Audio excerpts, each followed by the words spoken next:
안녕하세요. 저는 딸, 그리고 손주와 함께 지내고 있는 60대 여성입니다. 저는 오늘 저와 제 딸이 겪은 아주 황당한 이야기를 하려고 나왔습니다. 다른 사람들에게 말할 수 없는 일이다 보니 속이 답답해 미칠 지경이었는데 이렇게 제 답답한 마음을 털어놓을 수 있는 해오소가 있어서 사연을 보내게 되었어요. 모자란 글솜씨지만 재밌게 봐주셨으면 좋겠네요. 그럼 제 사연 시작해 보겠습니다. 오늘 제 사연의 주인공은 제가 아니라 제 딸이기 때문에 제 인생 이야기보단 제 딸에 대해서 얘기해 보도록 할게요. 못난 엄마 때문에 고생이 많았던 제 딸은 어렸을 때부터 고생을 참 많이 했습니다. 제 남편은 결혼할 때까지만 해도 괜찮은 사람이었는데 어느 날 친구 말에 속아 투자한 돈을 날린 뒤로 전의 모습을 찾아볼 수 없을 정도로 사람이 바뀌었어요. 잃은 돈 그거 그냥 포기하고 우리 세 식구 열심히 살면 될 것을 자기에게 사기친 놈을 잡겠다며 가정을 등한시하고 술을 마시면서 점점 폭력적으로 변해갔죠. 그 때문에 딸은 행복하기만 해도 모자랄 나이에 잔뜩 겁을 먹은 채 살아야 했습니다. 그런 딸을 보면서 남편을 이전처럼 돌려놓으려고 했던 저도 결국 이혼이라는 선택을 해야 했어요. 남편과 이혼하게 됐죠. 지금은 남편이 아무리 빈털털이라고 해도 이혼하면 돈 몇 푼이라도, 위자료 몇 푼이라도 받아낼 수 있겠지만 그 시절엔 그런 걸 생각할 수가 없었습니다. 이혼하는 그 즉시 빈털터리로 떠나야 했고 어린 딸을 저 혼자 책임져야 했죠. 물론 친정 도움을 받으면 좋았겠지만 친정 역시 입 하나 늘면 힘든 상황이라 우리 두 모녀가 기댈 곳이 없었어요. 그런데 더 큰 문제는 우리 두 식구 살아가는데 저 혼자 고생한다고 그게 끝이 아니라는 거였습니다. 일한다고 제가 나가 있으니 아직 어린 딸을 보살펴줄 사람이 없었어요. 낯선 동네, 낯선 사람들, 아직은 어린 나이까지 딸에게는 엄마가 없는 상황 모두가 무서울 법했죠. 그런데도 딸은 엄마 걱정 안 시키고 싶다며 씩씩히 혼자서도 잘 있고 집안일까지 해놓는 효녀였습니다. 그런데 아시죠? 효녀, 효자라는 말, 그 어린 나이에 붙으면 안 되는 말이라는 거. 그만큼 성숙하고 어른 몫을 해낸다는 말이 뭐가 그리 좋은 말이겠어요. 그래서 저도 항상 나이보다 더 성숙한 딸을 보며 미안했습니다. 딸에게 뭐든 더 해주고 싶었고 다 해주고 싶었죠. 하지만 사정은 항상 넉넉하지 않았습니다. 또래 친구들보다 뭐든 한참 모자라게 해줄 수밖에 없었어요. 생일 선물을 줘도 교복을 맞춰도 용돈을 줘도 뭐든 많이 모자랐죠. 그래서 딸은 불평불만이라는 걸 하지 않았어요. 오히려 자기에게 마음 쓰는 저를 토닥여주는 고마운 딸이었죠. 그 고마운 딸은 남들 다 온다는 사춘기도 오지 않고 공부도 생활도 혼자서 척척해 나갔습니다. 어려운 가정 형편에 공부 잘하는 걸 바라지도 않았지만 공부까지 잘해줬어요. 지금도 그렇게 생각하지만 저에게는 너무 과분한 딸이었죠. 그런 딸에게 아무것도 해줄 수 없던 저는 대학만큼은 꼭 돈 걱정 없이 다니게 해주고 싶었습니다. 그래서 정말 몸이 부서져라 일했고 딸 앞에서는 제 고생을 숨겼어요. 혹시 제가 그만큼의 고생한다는 걸 알면 누구보다 어른 같은 딸이 대학을 포기할까 봐서 말이죠. 다행히 딸은 눈치채지 못했고 저는 딸의 대학 4년을 돈 걱정하지 않고 무사히 마칠 수 있게 도울 수 있었습니다. 부끄럽지만 그게 제가 제 딸에게 해준 전부였어요. 그렇게 저에게 너무도 고맙고 또 자랑이었고 걱정할 것 없는 딸이었기 때문에 저는 딸이 선택한 모든 걸 응원해줬습니다. 뭘 하더라도 말이죠. 그래서 딸이 취업하기 그렇게 어렵다는 대기업을 2년 만에 그만두고 사업을 하겠다고 했을 때도 딸을 믿고 그 선택에 아무런 말도 하지 않았어요. 제가 도울 일은 없는지 물어보며 딸을 응원했죠. 항상 뭐든지 자기가 선택한 일에 대해서 그만큼의 결과와 성과를 내는 아이였기 때문에 대기업을 돌연 그만두고 한 사업도 금방 자리를 잡고 잘 됐습니다. 어쩌면 회사원으로서는 한참 경력을 쌓아야 가능한 경제적인 상황을 딸은 사업을 시작하고 얼마 되지 않아 잃었어요. 그러다 보니 저는 딸이 무슨 선택을 하든 어떤 엉뚱한 이야기를 하든 다 믿고 따랐죠. 딸이 사위를 데리고 왔을 때도 말이에요. 물론 저도 엄마다 보니 딸의 말만 따르는 건 쉽지 않았습니다. 제가 누굴 성에 차고 누굴 안 차고 평가할 자격과 능력은 되지 않았지만 그래도 어쩔 수 없이 딸이 데려온 사윗감에 대해서는 생각을 안 할 수가 없었어요. 그렇게 생각하면 딸이 데려온 사위는 제 성에 한참 차지 않았죠. 가정 형편이야 태어나면서 선택할 수 없는 거고 우리 집 역시 원래는 다른 집 형편이 어떻다고 말할 형편이 아니었으니 상관은 없었어요.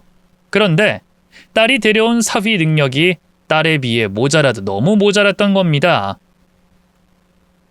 그럼 지금 직장은 어디고? 저 키보드 만드는 회사에 다니고 있습니다. 아, 컴퓨터에 쓰는 키보드? 거기서는 어느 부분에서 일하고 있나? 저 생산직에 있습니다. 사무업이 아니라 생산직에서요.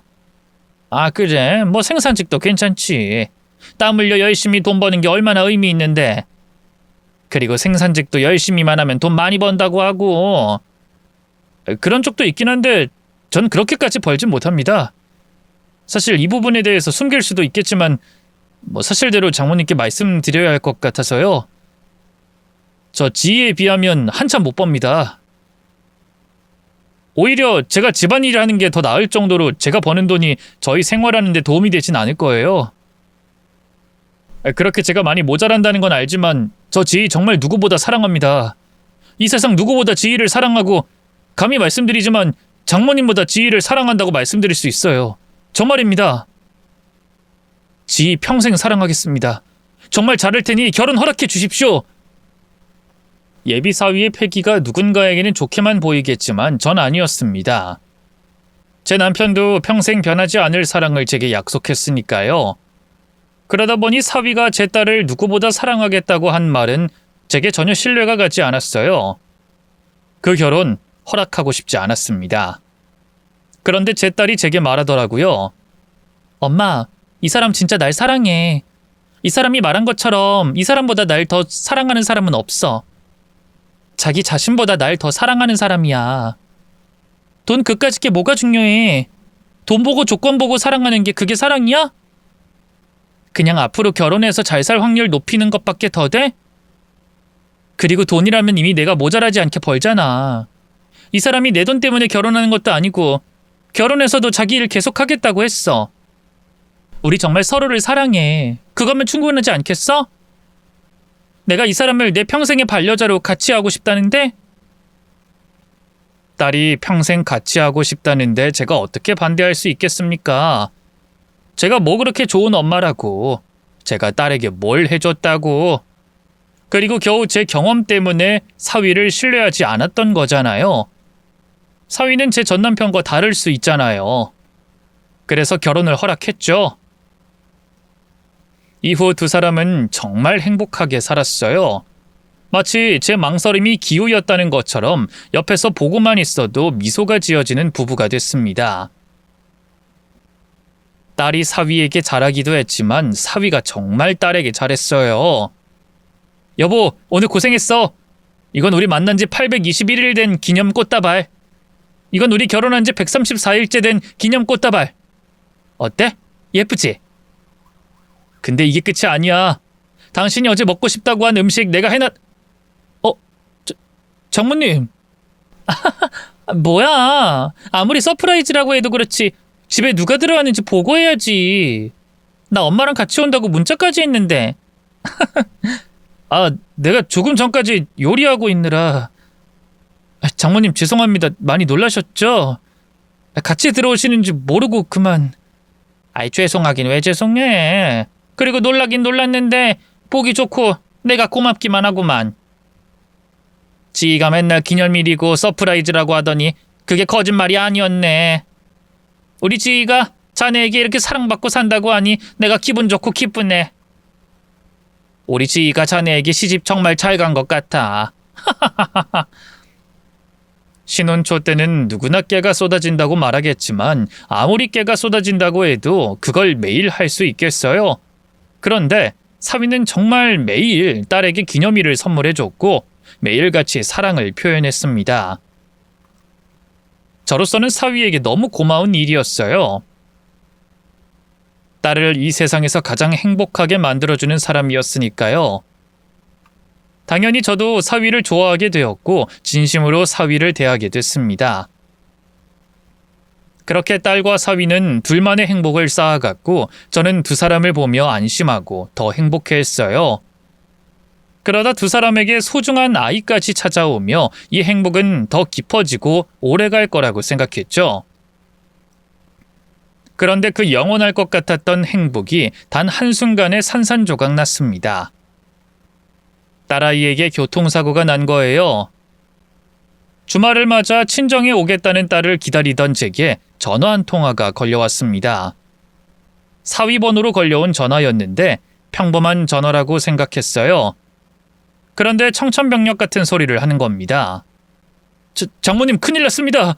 지금 바로 사고 현장으로 가보셔야 해요. 뭐? 사고 현장? 자네 지금 무슨 소리를 하는 건가? 진정하고 천천히 좀 얘기할게. 무슨 사고를 말하는 거야? 누가 사고 났는데? 지희가 사고 났다고 연락이 왔어요. 장모님 댁으로 가는 도중에 사고가 났나 봐요. 그 고개에서요. 장모님 댁에서 가깝다고 하니까 얼른 가보세요. 아직 지희를 못 찾았다고 하니까요. 뭐? 지희가? 사고가 났다는 사위의 연락에 거품을 물고 쓰러질 뻔했어요. 그런데 아직 지희를 못 찾았다는 그 말에 도저히 쓰러질 수가 없었습니다. 저는 곧바로 사고가 난 현장으로 달려갔죠. 그리고 도착해서 딸을 찾아 나섰습니다. 하지만 딸의 모습은 그 어디에도 보이지 않았죠. 절대 딸이 잘못되지 않았을 거라고, 분명 근처 어딘가에서 도움을 필요로 하고 있을 거라고 생각한 저는 경찰관과 구급대원을 붙잡고 제발 딸을 찾아달라고 사정했어요. 물론 경찰관과 구급대원분들은 당연히 제 딸을 찾는 데 최선을 다하겠다고 말씀하셨지만 당장 자식의 생사를 모르는 입장인 엄마로서는 가만히 있을 수가 없었습니다. 제가 직접 들어가 딸을 찾아보겠다고 고집을 부리기 시작했죠. 아마 다른 사람들이 보기에는 미친 사람처럼 보였을 거예요. 울고불고 난리를 치더니 그 바로 눈앞도 보이지 않는 숲과 물속으로 들어가겠다는 말까지 하니까 말입니다. 그런데 저처럼 미친 사람으로 보이는 사람이 한 명 더 나타났어요. 바로 사위였죠. 손주 때문에 저보다 늦게 도착한 사위는 사고 현장을 도착하자마자 제 딸을 애타게 찾기 시작했습니다. 그리고는 저처럼 딸을 찾겠다고 난리를 피웠죠. 지희야! 지희야! 저기요, 우리 지희 어디 있어요? 제 아내 어딨냐고요? 사고 난 곳이 저기예요? 나와봐요. 나오라고요. 지희야, 어딨어? 내 목소리 들려? 들리면 제발 말 좀 해봐. 지희야! 지희야! 장모님, 지희 아직입니까? 사고가 난 지 한참 지났는데 아직도 우리 지희 못 찾았다고 해요? 나도 도대체 어떻게 되고 있는지 모르겠네. 사고가 날 때 그 충격으로 문이 열렸는지 산 밑 저 강으로 떨어졌을 수도 있다고 해. 찾고는 있다는데 아직. 아유. 제가 내려가면 찾을 수 있어요. 다른 사람은 몰라도 저는 지희 찾을 수 있다고요. 제가 내려가 볼게요. 제가 갈게요. 초서방 그러지 말게. 너무 위험해. 나도 자네랑 같은 마음이야. 나도 방금 전까지 뛰어들겠다고 했다고. 근데 우리가 가봤자 지희 찾아주시는 다른 분한테 방해만 될 뿐이야. 여기서 지희 찾을 때까지 기다리자고. 그리고 자네는 민성이도 있지 않나? 지희 찾으러 갔다가 잘못 다치기라도 하면 민성이는 어떡해? 지희 찾을 때까지 자네가 민성이 옆에 있어줘야지. 그렇지만 바로 저 앞에 지희가 제 도움을 바라면서 어딘가에 있을 텐데. 장모님, 지희 무사한 거겠죠? 다치긴 했더라도 살아있는 거겠죠? 그럼 우리 지희가 어떤 아이인데 죽어? 지희가 내 밑에서 얼마나 고생만 하던 아이인데 이제 좀 행복해지려고 하는데 왜 죽겠어? 자네와 민성이 때문이라도 절대 세상 떠날 아이 아니야. 하늘에서도 우리 지희 가여워서 절대 일찍 부르실 리가 없다고. 분명 돌아올 걸세. 금방 찾을 거야. 저보다 더 딸을 걱정해 정신을 반쯤 놓고 있는 사위를 보며 제가 정신을 놓을 수가 없다고 생각했습니다. 딸이 돌아올 때까지 사위가 더 이상 이성을 잃지 않게, 또 힘들 때 제게 의지할 수 있게 정신을 똑바로 차리려고 했어요. 하지만 그 결심은 시간이 지나면서 점점 흔들리기 시작했습니다. 몇 시간 내로, 또 아무리 늦어도 날이 밝으면 분명 딸을 찾을 수 있을 거라는 기대와 달리 시간이 흘러도 그 어둡던 숲과 강이 밝아져도 딸을 찾지 못했거든요. 그러다 보니 저도 정신이 흔들릴 수밖에 없었습니다. 사위는 더 힘들어했고요. 제가 같이 간다고 하고 운전할 걸 그랬습니다. 그랬다면 지금 같은 사고는 없었을 텐데, 다 저 때문에. 제가 그 사람 곁에 있어야 했는데. 그걸 왜 자네 탓을 하나? 누가 사고 날 줄 알았어? 거기다 자네도 우리 지희 생각한다고 친정에 보내주고 주말 내내 민성이 혼자 보려고 했던 거 아니야? 근데 왜 자네 탓을 해? 그리고 우리 지희 분명 살아있을 거야. 그냥 찾는 게 늦어졌을 뿐이야. 지희가 돌아오는 건 변함없다고. 그러니 자네도 세상 끝난 것처럼 굴지 말게. 힘내야지. 지희 돌아올 거라고 믿어야지. 우리가 안 믿으면 누가 믿어줘? 죄송합니다, 장모님. 저도 그러고 싶은데 계속 안 좋은 생각들만 떠올라서. 좋게 생각하려고 해도 지희가 없다는 생각이 계속 들어서요. 장모님, 지희 분명히 살아 돌아오겠죠? 저 지희 없인 도저히 살 수 없는데 지희가 안 돌아올 일은 없겠죠? 그래, 그럴 거야. 그러니까 숙소에 들어가서 좀 쉬어. 눈이라도 좀 붙이고. 내가 연락이 오면 자네 바로 깨울 테니. 아니요, 어차피 잠 안 옵니다. 그래서 사고 현장으로 다시 가보려고요. 날이 밝았으니까 밤처럼 위험하진 않을 거예요.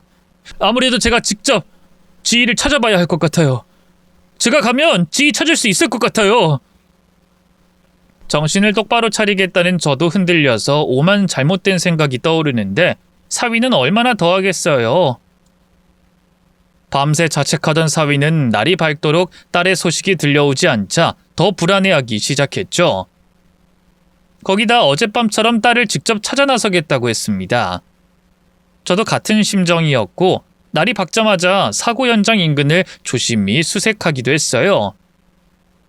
하지만 낭떠러지 같은 험한 산세에 바로 밑에는 휩쓸릴 수밖에 없는 강이다 보니 결국 포기하고 수색대원들이 가지고 올 딸의 소식만을 애타게 기다리고 있었죠. 전문가가 아닌 일반인이 수색하기에는 얼마나 위험한 곳인지 제 경험으로 알았기 때문에 당연히 사위를 막아 세웠습니다. 거기다 사위에게는 자식이 있었잖아요. 저야 어떻게 되더라도 손주를 생각하면 사위는 다치면 안 되지 않습니까? 그래서 사위를 말리다 못해 집으로 돌려보내기로 했어요. 사위가 여기 있다가는 정말 위험한 짓을 할지도 모른다는 생각에 사위를 집으로 돌려보내 손자와 함께 지내도록 하는 게 사위에게나 손자에게나 낫겠다는 생각이 들었습니다. 물론 사위를 집으로 돌려보내는 것도 쉬운 일은 아니었죠. 장모님, 저 못 갑니다. 아직 지희가 저기 있는데 제가 어떻게 지희를 두고 갑니까? 저 지희 찾을 때까지 못 가요. 그리고 지금 지희 수색하고 있는 사람들을 어떻게 믿습니까? 자기 가족 아니라고 설렁설렁 찾다가 못 찾았다고 하면 그만인 사람들을 어떻게 믿고 가요? 민성이 때문이라면 걱정하지 마세요. 저희 부모님이 봐주고 계시니까요. 제가 지금부터 직접 지희 찾아 나서서 최대한 빨리 찾고 돌아가겠습니다. 이제 제가 직접 찾겠습니다. 내가 이러니까 자네를 돌려보내는 거네. 자네, 지희가 이 세상의 전부인가? 자네와 지희 사이에 태어난 민성이는? 자네 잘못 때문에 민성이는 아빠 엄마도 없이 자라라는 거야? 그걸 지희가 바랄 것 같아? 아무리 지희를 사랑한다고 해도 그렇지. 자식 내팽개치면 어떡해? 지희 돌아올 때까지 민성이 잘 돌보고 있어야지. 그리고 며칠이 더 걸릴지 모르는데 회사도 안 나가고 있을 건가? 내가 없으면 몰라도 내가 여기서 지희 돌아올 때까지 있겠다고 하지 않나? 근데 도대체 왜 고집을 피워? 지금은 자네가 민성이 옆에 있어주는 게 지희 남편으로서, 민성이 아빠로서 옳은 행동이야. 그러니 돌아가게. 찌이는 내가 꼭 찾아서 데리고 올라갈 테니. 그렇게 겨우겨우 사위를 집으로 돌려보낸 다음 저는 애타는 마음으로 수색대원들과 함께 모든 시간을 함께했습니다. 당일 수색을 마친 뒤에도 사고난 현장 주변 도로를 왔다 갔다 돌아다니며 딸을 찾기 위해 최선을 다했죠.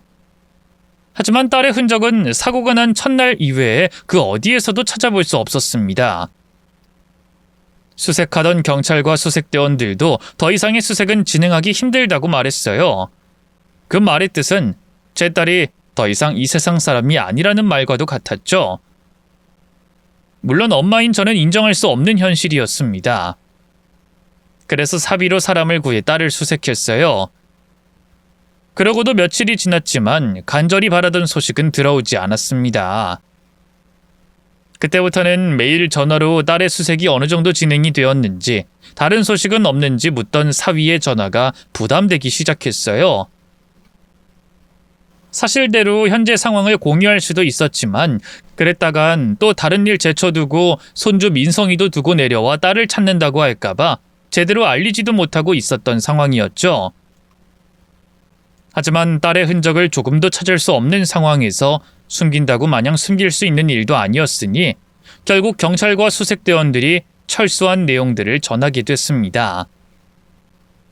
사위를 안심시키기 위해 제가 사비를 들여 수색하고 있단 말도 전했고요.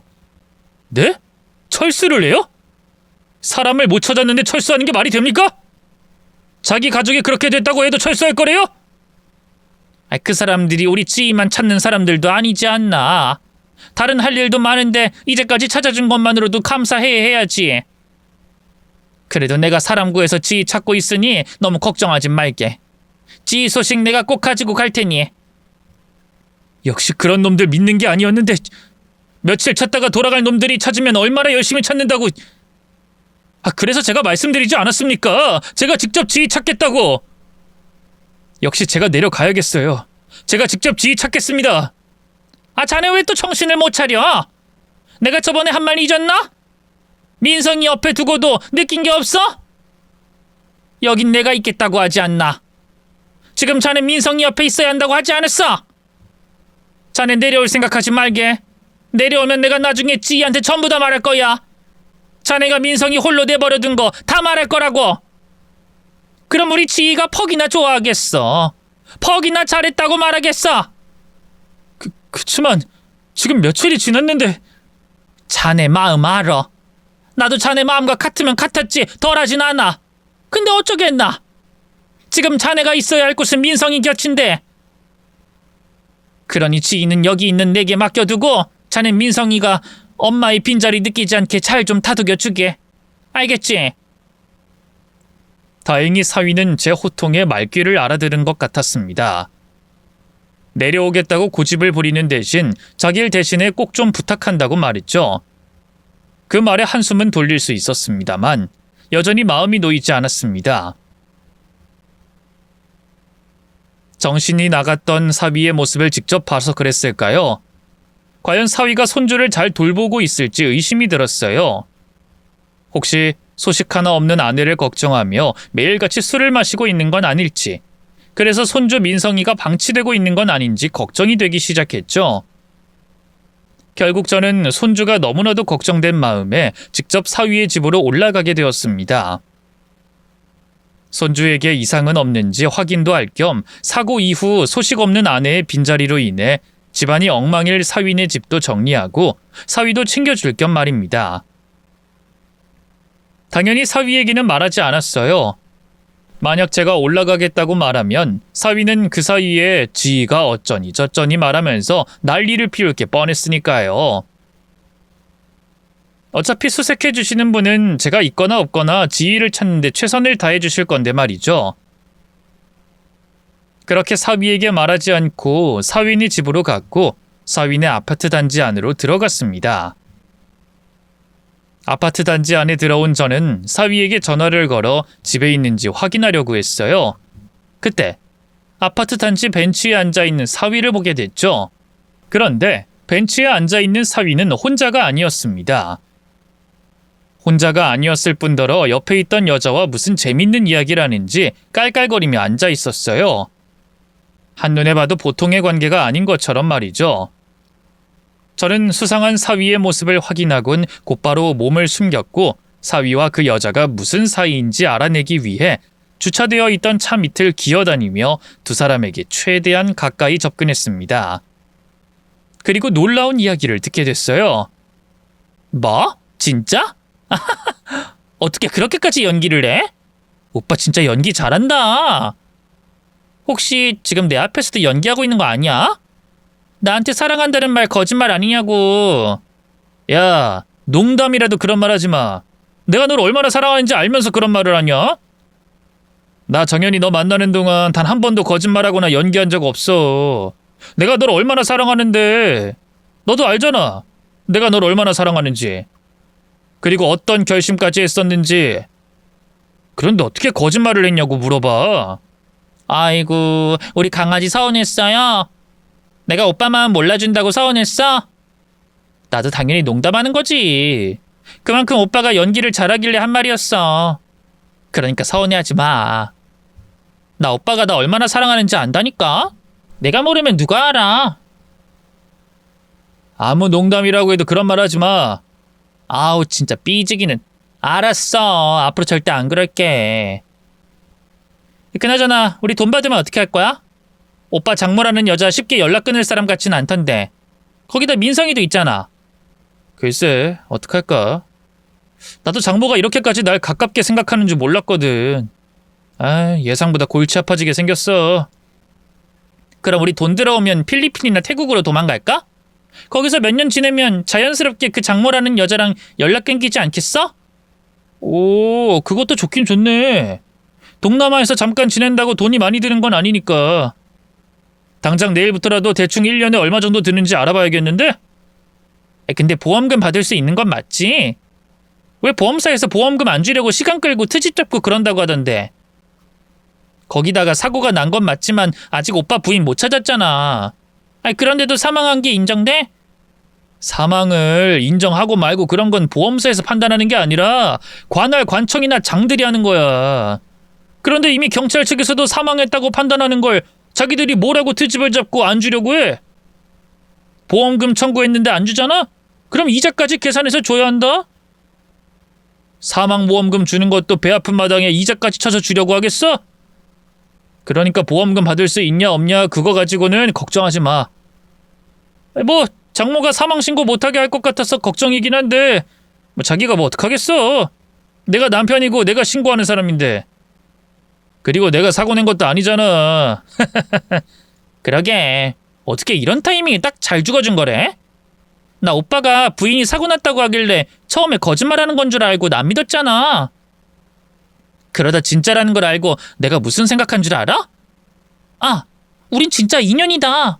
하늘에서 우리 잘 되라고 부부되라고 길을 터주는구나 싶었어. 너도? 나도 그 생각부터 들던데. 안 그래도 이혼은 무슨 핑계로 하고 재산 분할 받으려면 얼마나 더 버텨야 하나 싶던 상황에 그 사람이 죽어주니까. 아, 진짜 우리 둘 하늘에서 맺어준 인연이 맞는 것 같아. 돌아가는 상황이 너무 딱딱 잘 맞지 않아? 이제 우리만 행복하게 잘 살면 돼. 우리 사망보험금도 있고 이 사람 재산도 모두 내 거야. 우리 부자라고. 그러니까 돈 걱정 없이 행복하게 잘 살자. 숨죽여 사위와 상간녀의 말을 듣고 있던 저는 엄청난 충격을 받았습니다.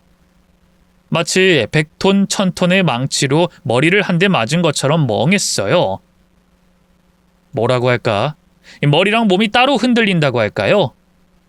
하여튼 머릿속으로는 생각이 잘 안 됐고요. 몸은 또 말을 듣지 않았습니다. 그저 바보가 된 것처럼 멍하니만 있었죠. 그러다 갑자기 온몸이 떨려오더군요. 그리곤 그제야 제가 사위와 저 상간녀에게 분노하고 있다는 걸 깨달았어요. 그땐 지금 당장 뛰쳐나가 사위놈의 대갈통을 부셔버리고 싶은 심정이었습니다. 깨버리고 싶었어요. 아니, 부수려고 했어요. 조금 전까지만 해도 들키지 않으려던 몸을 일으켜 사위놈에게 다가가려고 했죠. 그런데 그때 제 휴대폰이 울리기 시작했습니다. 저는 사위와 상간녀가 눈치라도 챌까 다시 몸을 숙인 뒤 통화 거절 버튼을 눌렀죠. 그리고 다시 두 사람의 눈치를 보다 기습하려는데 또 같은 번호로 전화가 오는 겁니다. 제 휴대폰에 저장되지 않은 모르는 번호로 말이죠. 도대체 누가 무슨 일이길래 한 번도 아니고 두 번이나 전화를 하나 싶었던 저는 자리를 좀 벗어나 전화를 받았어요.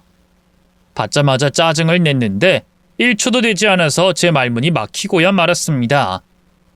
제게 걸려온 전화에서 놀라운 목소리가 들려왔거든요. 바로 제 딸의 목소리가 말입니다. 도대체 뭐예요? 전화 끊... 엄마, 거기 있으면 안 돼. 얼른 그 인간한테 접근하지 말고 여기로 와. 지희? 너 지희니? 지희 너 살아있어? 지희야, 지희야. 엄마, 나 맞으니까 목소리 좀 낮춰. 그러다 조서방이 듣겠어. 조서방? 너 지금 엄마 근처에 있니? 지금 엄마 보고 있는 거야? 너 살아있는 게 맞고? 이거 꿈 아니지? 지희 너 살아있는 거 맞지?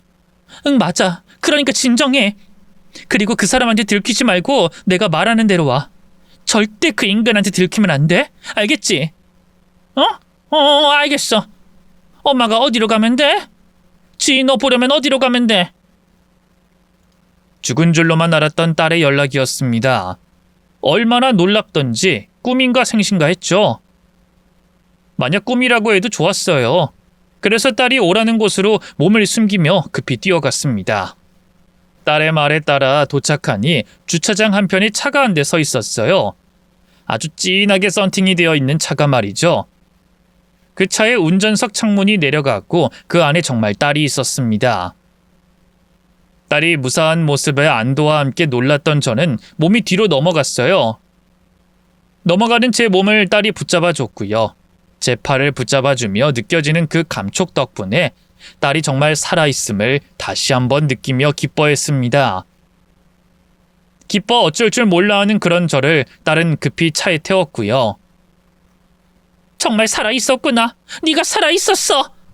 정말 다행이다. 다행이야. 너 어디 다친 곳은 없니? 병원 안 가도 돼? 아니, 그나저나 왜 여기 있어? 이 차는 또 뭐고? 그리고 무사했으면 엄마한테 연락을 해야 될 거 아니야. 엄마가 너 찾는 거 몰랐어? 민성이는? 민성이까지 혼자 두면 어쩌자는 거야? 또 지금 네 남편이... 엄마 잠깐만. 진정 좀 해. 엄마가 얼마나 놀랐는지 또 내 걱정 얼마나 했는지 알고 궁금한 것도 많다는 거 알아. 내가 다 설명할 테니까 우선 진정 좀 해. 그래. 엄마가 너무 반갑고 놀란 마음에 네가 대답할 시간도 없이 내 말만 했구나. 그래, 어떻게 된 일이야? 사고 나고서 도대체 어떻게 된 거야? 우선 엄마한텐 미안해. 내 걱정 많이 했을 텐데 무사하다는 걸 알리지도 않아서. 그런데 어쩔 수가 없었어. 저 인간 내가 죽었다고 완전히 믿게 하려면 엄마도 속여야 했으니까. 뭐? 그게 무슨 말이야? 네가 죽었다는 걸 믿게 하려고 했다고? 그럼 사고도 일부러 냈다는 거야? 그건 아니야. 나도 그날 사고가 날 거라는 건 생각도 못했어.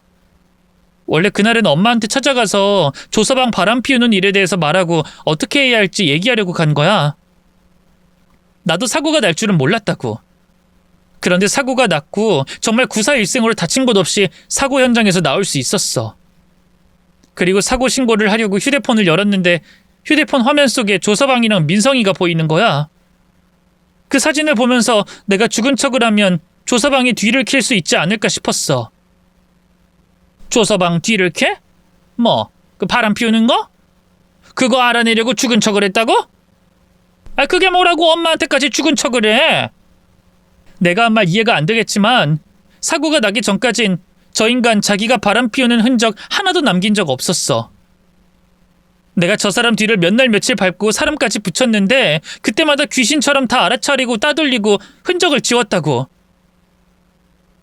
그러니까 이게 어떻게 된 거냐면 3개월 전에 저 사람이 누군가와 바람 피우는 걸 알게 됐어. 진짜 잠깐 저 사람이 누군가와 통화하는 걸 엿듣게 됐는데 누굴 사랑한다고 하더라고. 근데 날 보고는 놀라지도 않고 당황하지도 않고 너무 천연덕스럽게 나랑 민성이한테 사랑한다는 말 연습하는 것처럼 연기를 하는 거야. 물론 나도 그 자리에서 따지고 들면 이 사람이 더 숨길 거라고 생각해서 그러려니 하면서 나중에 저 인간 휴대폰을 확인해봤지. 근데 없더라고. 그때 통화한 내역도 수상한 부분도 하나 없는 거야. 너무 깔끔하게. 근데 난 분명히 들었거든.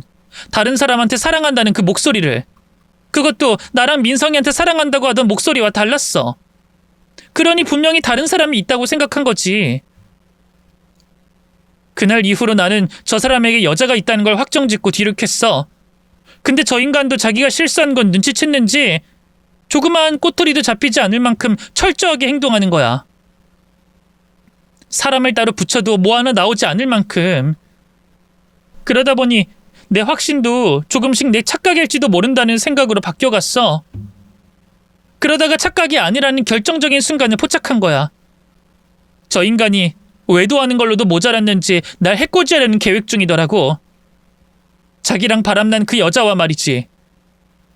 뭐? 널 해코지하려고 했다고? 그게 무슨 말이야? 어떻게 하겠다는 건데? 그럼 사고도 조서방이랑 관련 있는 거야? 그것까진 모르겠어. 조서방 때문에 차 사고가 난 건지 아닌지. 내가 들었던 건 저 인간이 바람난 여자랑 웃고 떠들면서 보험금을 타내 둘이서 잘 먹고 잘 살겠다는 말뿐이었으니까. 그럼 신고를 하든 엄마한테 도움을 구하든 뭘 어떻게 했어야지. 왜 저놈 곁에 있었어? 이번 사고도 저놈 때문에 벌어진 거일 수도 있잖아. 신고할 수 없었던 게 저 사람이 바람 피운다는 것도 나에게 해코지하려는 것도 모두 준비 안 된 상황에서 들었던 상황이라 녹음이나 증거로 남길 게 없었어. 거기다 내가 아까 말했듯이 저 사람이 철두철미하게 행동해서 외도한다는 걸 증명하기도 힘들었고 결정적으로 민성이가 있잖아. 내가 아무런 증거도 없이 움직일 수 있는 상황이 아니었다니까? 그래서 이걸 어떻게 해야 할지 엄마한테 상의하려고 가던 중에 이런 일이 생겼고 지금처럼 내가 죽은 척하면 저 인간이 안심할 거라고 생각했어. 그럼 내가 이혼할 수 있는 증거, 또 저 사람이 나 해코지하려는 증거 모을 수 있을 거라고 생각했고 엄마에게 미리 말하지 못하고 걱정시킨 건 정말 미안해. 근데 지금 봐. 저 인간 내가 죽은 줄 알고 전현이랑 좋아 죽잖아. 이렇게 안 했으면 저 인간 절대 틈 보이지 않았을 인간이라고. 그 틈 기다리다가는 내가 잘못했을 거라니까? 세상에 이렇게 황당한 일이 연달아 생길 수 있는 건지 딸이 사고로 죽은 척하고 있었다는 것도 황당히 믿기 힘들었는데 사위가 다른 여자와 바람을 피우고 딸을 해코지하려는 계획까지 세웠다고 하니 이게 무슨 일인가 싶었어요. 딸이 얘기를 하는 내내 이게 진짜 현실에서 가능한 일인가 싶을 정도였죠. 그런데 목에 핏대를 세워가며 말하는 딸의 눈을 보면 절대 거짓일 리가 없었습니다. 거기다 민성이를 두고 딸이 거짓말을 한다? 이건 딸 정신이 잘못되지 않고서는 절대 있을 수 없는 일이었죠. 믿어야 했고 믿을 수밖에 없는 이야기였습니다. 이제 저는 딸을 어떻게 도와줄 수 있는지 그것만 생각했어요. 그럼 지금부터 내가 뭘 해야 하니? 내가 어떻게 해야 널 도울 수 있겠어? 우선 엄마는 내가 죽은 걸 비밀로 했죠. 그리고 저 사람 차를 빌려서 거기에 있는 블랙박스 메모리 카드를 확보해주고 지금 저 사람 내가 죽었다고 생각해서 저 여자 차에 태우고 즐기고 별의별 소리 다 하고 있을 거야. 그거 있으면 저 사람 바람 피우는 증거 바로 확보하는 셈이기도 하고 또 잘만 하면 나 해코지하려고 한 내용도 확보할 수 있어. 그거면 돼? 너한테 해코지하려고 한 년놈들인데 겨우 그거 가지고 되겠냐고. 억울하긴 해도 현실적으로 내가 할 수 있는 건 그게 전부인 거잖아. 그리고 저 인간 나랑 이혼하면 끝이야. 몇 푼 벌지도 못하는 인간이 나랑 지금 이혼하면 재산 분할도 못 받고 내가 민성이 데려가면 양육비도 줘야 한다고. 그게 겁나니까 나한테 이혼하자는 말 못 꺼내고 나 해코지하려고 한 거고 아마 내가 나타나서 바람 피우는 증거만 내놔도 거품 물고 기절할걸? 어쩌면 저 여자 앞에서 내게 잘못했다고 빌면서 저 여자 심심풀이 땅콩이라고 할지 몰라. 난 그거면 돼. 저놈이 평생 땅치고 후회하면 그걸로 됐다고. 제가 딸이었다면 사위 머리통을 깨부수고 보이는 곳곳 비틀고 깨물어 다시는 몹쓸 짓, 몹쓸 생각 못하게 만들겠는데 딸아이는 이혼하고 민성이만 데려오면 된다고 하더라고요. 그것만으로도 사위놈에게 절망과 후회를 안겨줄 수 있다면서 말이죠. 저야 딸에게 이래라 저래라 할 수 없었고 딸이 살아있는 것만으로도 더 이상 바라는 게 없었기 때문에 딸의 뜻을 따르기로 했습니다.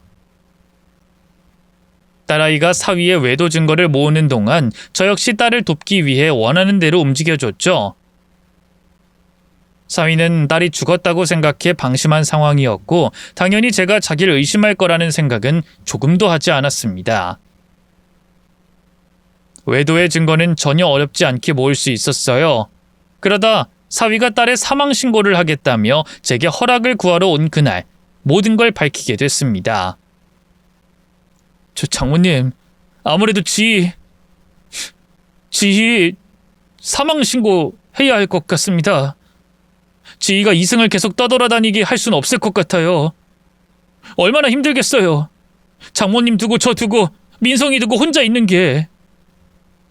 장례라도 잘 치러서 그 사람 마음 편히 잠들 수 있게 하려고요. 그게 지희를 위한 일인 것 같아서요. 거기다 장모님께서 계속 지희 찾고 있는 것도 보기가 힘드네요. 이제 저희 지희 좋은 곳으로 보내기로 해요. 죄송합니다, 장모님. 나야 자네가 뭘 하고 싶다고 하든 상관없네. 내가 힘들 게 뭐가 있나. 힘들어도 자네가 힘들지. 이제까지 또 지금 내 앞에서도 가짜 눈물 흘리느라 고생이 많지 않나. 안 그래?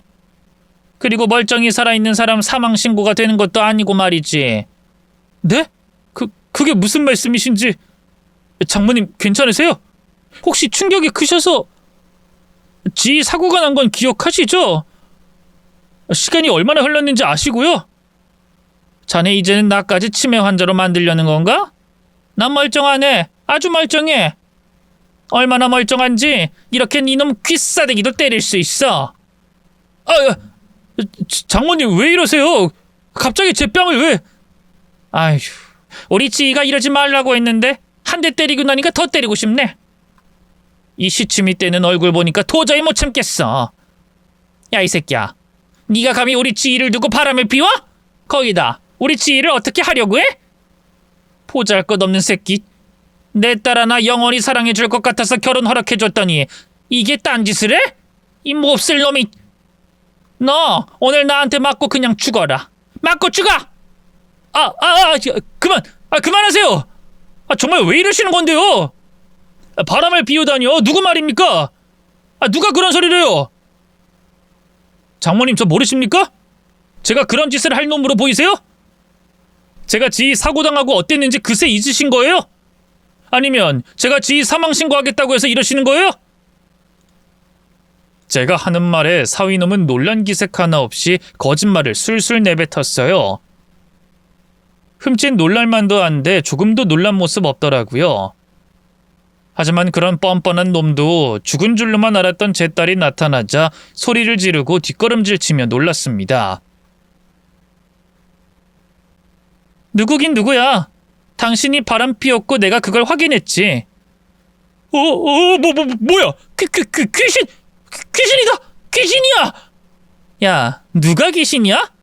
멀쩡히 살아있는 사람 보고? 그리고 귀신이면 내가 너랑 이혼하려고 이런 짓까지 하겠어? 귀신이 이런 증거가 필요하겠냐고! 너 이거 보이지? 이거 네가 그년이랑 바람 피웠다는 증거야. 이거 말고도 동영상 파일로 차 안에서 네가 그년이랑 시시덕거리는 거랑 나 사고 내려고 계획했다는 내용 전부 다 있으니까 나한테 거짓말할 생각도 매달릴 생각도 하지 마라. 어차피 이혼하게 될 거 질척거리지 말고 다 인정하고 쉽게 가자고. 어? 당신 정말 살아있는 거야?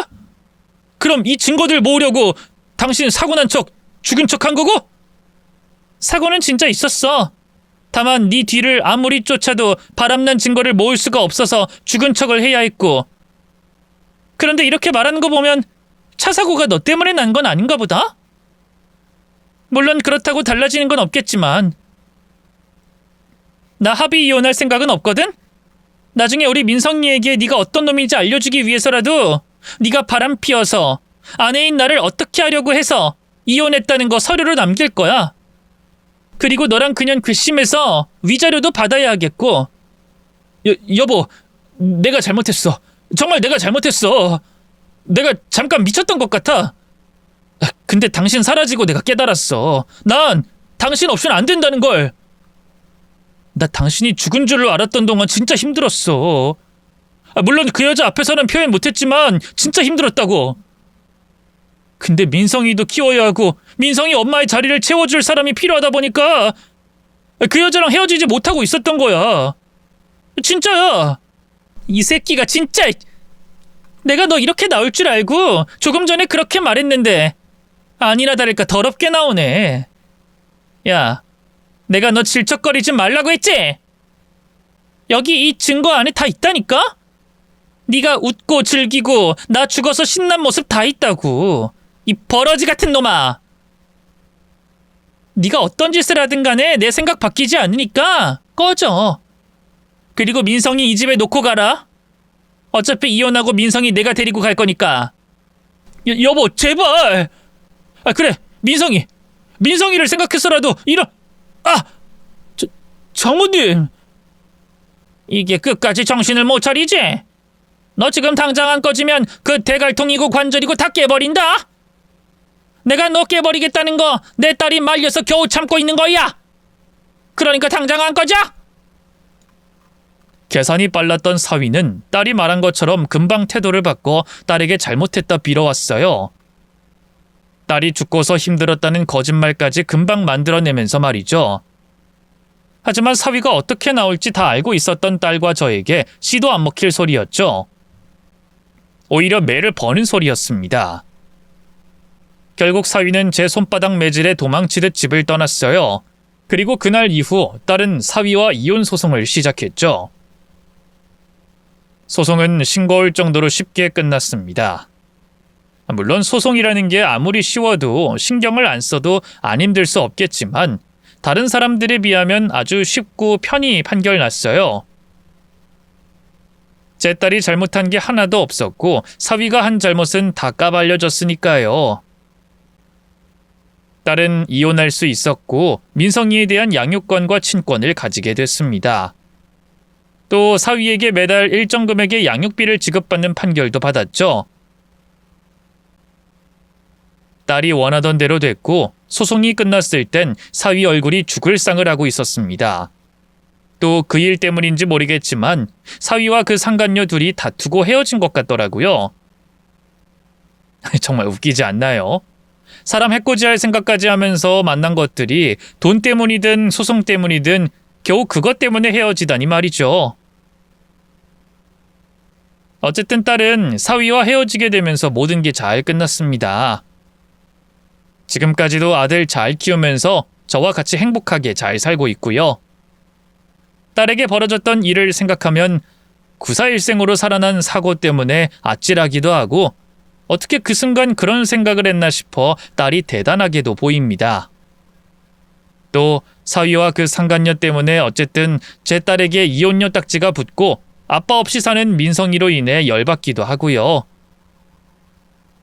그런데 결론은 그런 놈과 헤어져서 천만다행이라는 생각이 들어요. 그래서 딸이 재혼했으면 하는 생각이 들다가도 지금 제 곁에 무사히 또 행복하게 있는 모습에 그게 고맙고 소중해 아무 말도 하지 않고 있습니다. 물론 딸이 언젠가 결혼할 사람이 있다고 하면 그땐 놓아줘야 하겠지만 말이죠. 하지만 그때는 이전처럼 쉽게 결혼을 허락하진 않을 겁니다. 사람 됨됨이 확인해도 안심할 수 없다고 하지만 그래도 확인하고 또 결혼한 뒤에도 지켜보면서 다시는 딸과 손주가 같은 일을 겪게 하진 않을 거예요. 당연히 그런 일이 없을 사위감이 들어오면 더 바랄 것도 없지만 말이죠. 이렇게 제 속에 있는 이야기를 털어놓으니 한결 시원하네요. 이래서 다른 분들께서도 이곳에 사연을 보내는가 봅니다. 여러분께서도 주변 사람들에게 말 못할 사연이 있다면 이곳에 사연 보내는 걸 추천하겠습니다. 그럼 저는 구독자로 돌아가서 다른 분의 사연을 기다리도록 할게요. 제 사연 시청해 주셔서 감사드리고요. 모두 안녕히들 계세요.